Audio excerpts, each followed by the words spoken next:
Demokrat membongkar sebenarnya kandidat Cawapres Anies, ditulis oleh Adin di siwar.com. Sebelum kita lanjut, jangan lupa subscribe dan nyalakan loncengnya agar Anda menjadi yang pertama mendapatkan informasi dari jurnal terupdate. Perburuan tokoh sebagai kandidat Cawapres makin gencar dilakukan oleh semua capres. Prabowo, Ganjar, dan Anies Baswedan masih belum mempunyai Cawapres sampai detik ini. Kondisi ini membuat kondisi politik tanah air makin seru untuk disimak. Koalisi Perubahan untuk Persatuan atau KPP terus berjuang mencarikan kandidat Cawapres pendamping Anies Baswedan.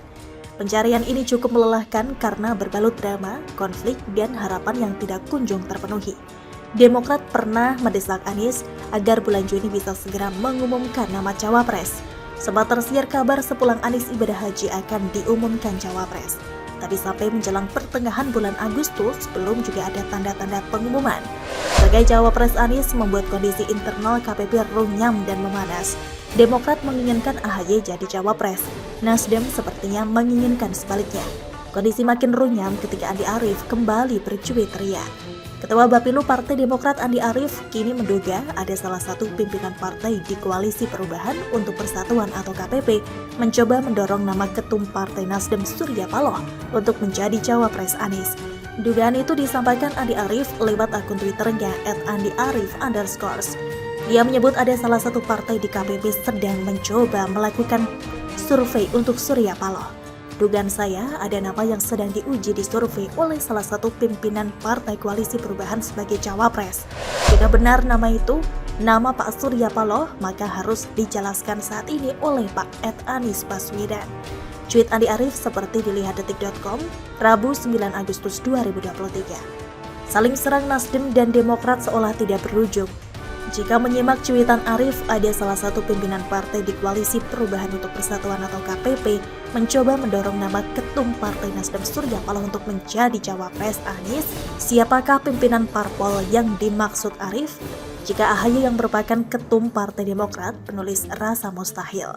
Sudah jelas Demokrat menginginkan AHY jadi Cawapres, lalu Ketum PKS rasanya juga tidak. PKS berulang kali menyatakan masalah Cawapres menyerahkan sepenuhnya kepada Anies Baswedan sebagai Capres. Jadi maksud Arief sepertinya Ketua Umum Partai Nasdem Surya Paloh.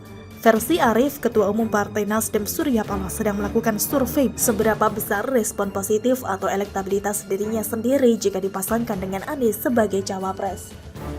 Dengan kata lain, Nasdem kemungkinan besar akan mengajukan Surya Paloh sebagai Cawapres. Wah, alamat situasi politik internal Koalisi Perubahan untuk Persatuan makin runyam dan panas. Perseteruan Partai Demokrat dan Nasdem akan makin runyam, panas, tajam, dan membahayakan. Sejak beberapa waktu lalu Demokrat memberikan sinyal akan hengkang jika AHY tidak jadi Cawapres Anies. Sekarang ditambah sikap Surya Paloh yang akan mencoba peruntungan maju jadi Cawapres. Benar rupanya kata Mahfud MD, sebenarnya yang menjegal Anies menuju Pilpres bukan dari istana, invisible hand atau apapun namanya, tapi justru berasal dari internal KPP sendiri. Bagaimana kalau menurut Anda? Cuma menilai Rocky keliru, begitukah reaksi Menhan saat RI 1 dihina luar biasa, ditulis oleh Widodo SP di siwar.com. Sebelum kita lanjut, jangan lupa subscribe dan nyalakan loncengnya agar Anda menjadi yang pertama mendapatkan informasi dari jurnal terupdate. Rocky Gerung keliru. Itulah penilaian Prabowo Subianto terkait isu yang lagi panas soal dugaan penghinaan kepada Presiden Jokowi yang dilakukan oleh Rocky Gerung dengan kata-kata yang sangat kasar dan tidak pantas diucapkan terhadap seorang kepala negara itu. Belakangan Rocky terlihat meminta maaf tetapi seperti tidak merasa bersalah dengan ucapannya itu. Ia malah berdalih, khususnya soal penggunaan kata bajingan yang terkesan dianggap Rocky tidak ada yang salah. Saya kira itu keliru ya. Menurut saya secara seorang intelektual, seorang akademisi walaupun punya pandangan yang dia yakini, tapi tidak boleh pakai kata-kata yang seperti itu menurut saya, kata Prabowo. Munculnya Prabowo yang lantas menilai Rocky hanya keliru bagi saya kayak orang yang terpaksa berkomentar.